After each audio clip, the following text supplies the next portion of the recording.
অসাধারণ একটি হিট করলেন জাহাঙ্গীর। তাহলে তোমার কপালে গেম। এই হিট ক্লিয়ার না দিতে পারলে নীল ধরা হবে না। এনার্জি পয়েন্ট না নিয়ে হবে। এবার শিওর এবার কি হবে? আর গুড হিদা না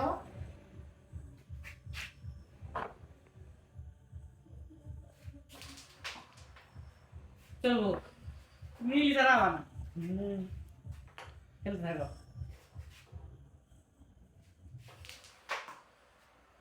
চলো আর মাত্র 2টি সাদা গুটি, এবার যাই করে ফেরা আর মাত্র একটি সাদা গুটি রয়েছে, গেলেই হিট ফিনিশ। হ্যাঁ ওকে দেখা যাক হালিম কি করতে পারে।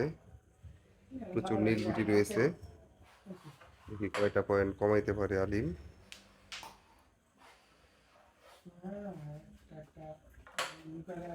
24 শট খেলার চেষ্টা, কিন্তু কোনো গুটি যায়নি। এখন অনেক পয়েন্ট রয়েছে। কয় পয়েন্ট? 11।